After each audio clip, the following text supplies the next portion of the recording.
Hey guys, welcome back. So I've got May favorites for you today, and I've got a lot of things sitting in front of me. So I'm gonna quickly go through my overall Friday favorites. I've got some, let's see, I've got a skincare favorite, a body care, a hair care, I've got a couple of randoms, and some more makeup-y things that I haven't mentioned in Friday favorites. So lots of things to talk about, so let's jump into it. For overall Friday favorites, for my eyes, my two favorites would definitely be the Tarte Showstopper palette and the Makeup Geek foiled eyeshadows. These are so pretty. I do have a look with these already up on my channel, and then I have like an old look with some of the original released colors. So these were part of the original release, and then these 6 were some of the new colors that I got. But I love these, they're beautiful. They're just so buttery and pigmented and amazing.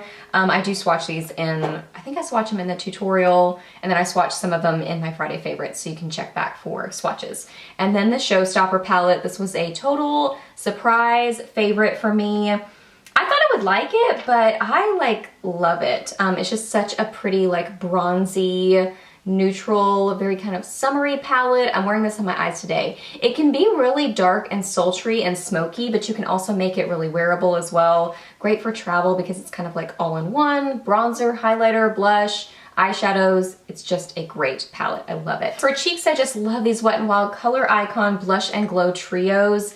These are so pretty. They're limited edition from the drugstore, so if you want them, you probably want to go on the wild goose chase now before they're all gone. But the blush and the highlighter in these things are so pretty. The bronzers are very kind of orangey, but these are so pretty that the bronzer's kind of like, you get an extra eyeshadow or whatever you want to use it as. You know, you could use it as a transition color on your eyes. But these are beautiful. I'm wearing this one on my cheeks today. This one is in Sunset Junction, and then I also love Fair Trade Coffee. But they're just beautiful. Good old Wet n Wild. They have so many fun things. And then I love this ColourPop highlighter in Monster. It's a really pretty, I don't know, different sort of duochrome pink highlight. It is so cool, so unique. These are just amazing. I love them. And then overall lip favorites, Fergie Daily is just a beautiful nude. It goes with everything. It's a great mid-tone nude that it's not too peach, not too pink. It's just a really nice, slightly brownie nude. It's beautiful. Great formula too. And then this is MAC's Wash and Dry Lipstick in Steam Heat. That's what I'm wearing on my lips today. Just a beautiful red, and the packaging alone is just so amazing. I think it's worth buying it just for the packaging because it's so pretty to look at. Ugh, but I really do like this formula, and I love the color of red. And then sadly, this was a foundation fail for me. This is the NARS All Day Luminous Weightless Foundation. I love the powder foundation in this, but this liquid just did not really work for me. I'm gonna keep trying it to see if I can somehow make it work, but I don't know, it was just weird. When I first put it on my skin, I thought, oh, this is pretty, but then as it set or kind of did not set, it was like it was just sitting on top of my skin and then kind of separating, and I don't even know how to describe those kind of foundations that are almost slightly primer, silicone-y feeling to me, where they just kind of don't ever really become part of your skin and look natural. They just kind of feel not really greasy, but just kind of silicone-y. I don't know if that even makes sense, but it just sort of sits on top. That's what this was doing. So I just don't think that this works. This is in Light 2 Mont Blanc. It matches me well, but just the formula is just, I don't know. Let me know if you figured out a way to make this work, because I would like to, because I know a lot of people like it, but for me, I don't know if it's clicking. And then this bronzer is holy grail for me now. I can't get over how much I love it. This is the Sephora Bronzing Face Powder in Medium 4 Fiji. Oh my goodness, I love this so much because it's like a neutral, slightly cool toned bronzer, and it has just a little bit of a glow to it. So it kind of reminds me of NARS Laguna, where it just works. It works for contouring, it works for warming up your complexion, it blends like a dream. It is such a good bronzer. I love this. I would say that this is now definitely top 5, if not top 3 favorite bronzers ever. I just love the formula of it, and the color is so perfect. And I like that little bit of a sheen where it's it's not glitter and it's not too metallic or anything like that. So it's like Laguna, where it has just a little bit of a sheen but not too much. It's so good. If you have overlooked this is semi-new. So I did a whole like new from Sephora collection video. So if you haven't seen that, you can watch that, and I do swatches of a lot of different things in there. But this is semi-new and it is just amazing. This bronzer is so good. And if you watch my channel, you know my love for Covergirl mascaras. I don't know why, but I'm a test case where every other mascara pretty much smudges up on my eyelid. I don't know why, but if it's a little bit of smudging, if I'm like, oh, it smudges just a little bit, that's a victory for me. So most people it wouldn't smudge on. If it smudges just a little bit on me, it probably wouldn't smudge. I don't know why I did this. If it smudges just a little bit on me, then it probably won't smudge very much on you. I don't know, I just have super oily eyelids, and I guess my lashes are pretty long, so they do kind of like touch, especially if I'm like being really expressive. So I don't know if that's why, I'm not sure, but I love Covergirl. So now they have the Supersizer, and I like this mascara. It has an interesting wand. It's a plasticky wand, but it gets like fatter on the top, but then you turn it and it's like that. So I don't know. It's an interesting wand. I could take it or leave it. I don't feel like the wand does anything like especially amazing or different or anything, but it gets the mascara on there, so it does the trick. But I feel like this mascara gives good length and volume, but I do typically prefer to wear it with the Clump Crusher. Today I'm wearing it by itself just so you can see it on my eyes, just this mascara.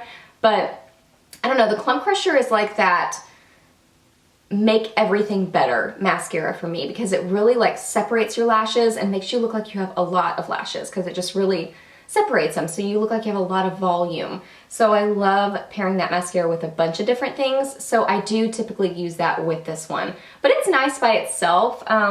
Is it my favorite of the line? Probably not. I think the Clump Crusher is my favorite, just because I can pair that with other things, and I do like it by itself. But I do really like the combo of this with the Clump Crusher.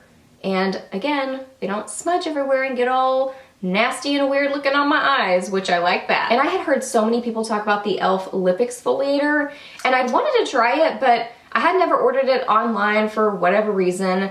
And my Target that I'm typically in doesn't have it. They all kind of seem to carry different things, at least in my area. Certain ones have different things. So mine didn't ever have this one, but I was in a different Target and they had it. So I got it. It's like $3 and I love it. I mean, it effectively exfoliates your lips, but it's just so stinking convenient that it's in a lipstick bullet. So you just rub it across your lips, rub your lips together, and it exfoliates them. It gets off all the dead, yucky, weird things going on with your lips and just makes them nice and smooth. Tastes good. That's kind of an added bonus. Tastes like sugar. Yeah, it's just good. It's a great lip exfoliator. This is the one that I think I'm going to keep purchasing, because I know I need to remember which Target it was at. That's important. There are several in my area, and I don't remember which one had it. That's a problem.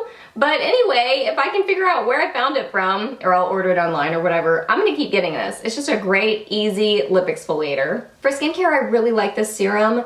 I can't remember if I featured this in a favorites already before, so if I have, I apologize. It just means I really love this serum. But this is the Clinique Smart Custom Repair Serum.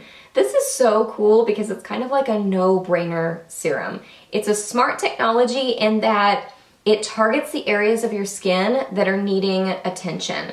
So if you have like dark spots or fine lines or something, it's gonna target those things. But say pores are not your issue, it's not gonna do anything to that area because it's not needing attention. It's just gonna go to the things and the situations going on with your skin that need attention, which I really like. It's kind of like that no-brainer, it's just gonna work kind of a serum, because I'm really diligent about doing something with my skin, like washing my face every night and morning, toning my face, and then using some kind of a lotion with, you know, a moisturizer with great ingredients, or a serum or something with great ingredients for my skin. So I'm really good about all that stuff, but sometimes I don't want to use like 4 serums or something like that. I just want to use like one that's going to do something good. And this is it, in that I can tell a difference in my skin. Usually when I use it for a few days, I can tell a difference, that my skin tone looks different, the texture of my skin looks better. I can tell a difference with this serum, and I just love that it's kind of like a low maintenance. You just use it and it's gonna figure out what's going on with your skin, and it's gonna give it something good for those areas. So it's great. It's pricey, but skincare typically can be, especially if it's a really good one. But I really love this serum. And we're getting to the time of year where we're showing a little bit more skin, but I'm not like full on committed to tanning all the time yet, because it's not that time of year where like you have to live in shorts and dresses just so you don't like pass out from a heat stroke in Texas. The joys of Texas summers. We're not totally to that phase yet, but you know, we're starting to show a little bit more leg. So I love this for just the days when I want to even out the look of my legs and give myself just a little bit of color. This is the Sally Hansen Airbrush Legs. It's leg makeup, and I love it in light. I also have it in Fairest, but that one's a little bit more orangey. This one's a little bit orange, but it more just looks tan once you get it on your skin. I mix it with regular lotion because by itself it's really thick and very opaque coverage. So if you want full on like perfect looking legs, you can use it by itself. But I like to mix it with lotion because it makes it a little bit easier to spread, and it's almost like a tinted moisturizer on your legs versus like a full on leg makeup. But it just makes your legs look so nice, evens everything out, gives you a little bit of color. It's so good. It's water, it says it's water resistant. It's not like waterproof. So I don't know if you went like in a, you know, I don't know, if you got in a pool, I don't know that it would last, but a little bit of sprinkling rain or something like that, it doesn't like, you know, go everywhere and wear off or whatever, and I don't notice it getting on my clothes. But it's great, it's amazing, I've used it for years, it's always a go-to for me in the spring and summer. And then I was trying to think through a hair care favorite this month, and I wanted to mention the shampoo, because I love this. This is a go-to favorite shampoo for me, and I don't know if I've talked about it in a favorites before. I'm sure I have at some point, but, and I know I've mentioned it in an empties video, but it's probably been a while. But this is like go-to, if I'm not trying out another shampoo, I'll go back to this one. I love it. This is the John Frieda Sheer Blonde Highlight Activating Enhancing Shampoo for darker blondes. Typically I get it in the lighter blondes version. I don't know technically what my hair would be considered. This is my natural color. It's probably more like a medium to darker blonde, but I like the lighter one because it seems to maybe lighten my hair a little bit. I don't know, maybe it just makes me feel like it is. I'm not sure, but it's inexpensive. It suds up really nicely. It removes like buildup in your hair and just really cleans your hair so well and takes out brassiness. So it's just great. They have different versions like for, you know, brunettes and redheads and stuff, but I just love the Sheer Blonde. I go back to it a lot because it's inexpensive, works really well, smells clean, has a nice clean smell. I would love it if it was fruity, but it does smell clean and nice. Great shampoo. And then I have a shampoo fail. And again, I can't remember if I've already mentioned this as a fail, but I feel like this stupid thing has been around for forever. I've been trying to finish this thing up so long, but I hate it that much. This is the Suave Professionals Volumizing for Fine Hair Shampoo. It says, salon proven to volumize as well as Matrix. No way. That is not the truth. At least not for me. It doesn't clean my hair, and if anything, it makes my hair flat and just gross and dirty looking. It is so bad. It looks like it has buildup. It looks just weighed down. Every time I use this and I go to fix my hair, I'm like, what is wrong with my hair? Why does it look so bad? And then I remember, it's this nasty stuff. Ugh, it's so bad. I just need to throw this away. Every time I use it, I just can't stand it. Yeah. It's inexpensive. I don't know if I got like a bad one because I've heard some people say good things about Suave Professional. So maybe it's just this one specifically, or I don't know what the deal is, but I really hate it. It's really terrible. And then a couple of random food favorites. So I had tried these Snapea Crisps Harvest Snaps in the past and really liked them. And then for whatever reason, I kind of like forgot about them and wasn't buying them for a while. And then Melissa Raymond mentioned them in a couple of her favorites videos, and I was like, yes, I forgot how much I love those. So I got some more, and they are so good. Her favorite are the Caesar, and those are really good too. I like the Caesar, but my favorite are the Wasabi Ranch. These are a little bit like spicy, but they're really like salty flavored, and they're just a really good salty snack because they're not chips, so they're a little bit more on the healthy side because they're actually flavored green pea crisps, but they're so yummy. And they're really inexpensive, like $1.25 or less for this bag. I go through the bag pretty quickly, but I'm more of a salty snack person. I'm about to show you something sweet, which is kind of funny. But typically I tend to go for more salty foods. Like I love pickles, I love chips and dip, I love salsa. I just love salty food. So this is a good like salty snack that's inexpensive and a little bit more on the healthy side. And I actually just took this out of my refrigerator. I've been meaning to show you this for a couple of months now because this is my go-to favorite creamer, but I keep forgetting about it. It's in my refrigerator and then I don't remember to bring it in here. This is the Nestle Coffee Mate Dulce de Leche. Oh my goodness, this is so good. I put this with my Colombian coffee. I love Colombian coffee. And I usually put a little bit of milk in my coffee and then this. And it has a really nice like vanilla flavor, but also a little bit caramel. It's so good. I don't use a lot of it because it is pretty sweet, but it has such a delicious flavor. All the Coffee Mate creamers are good. I haven't found any that I don't like, but this one is by far my favorite. It's so good. I usually get the smaller one. I feel like it stays a little bit fresher. I would probably go through the big one in time before it expires, but I usually just get the smaller one. Just feel like it stays a little bit fresher, but it tastes so good. All right, guys, so those are all my May favorites. So I hope that you really enjoyed this video. Let me know down below what you have been loving in May, or maybe not so much loving. I mentioned a couple of fails, Fooeys, things I wasn't so much loving. So let me know that down below. Ask me any questions that you have. I'm happy to answer those. Please subscribe to my channel if you're not already, and I'll see you in the next video. Bye.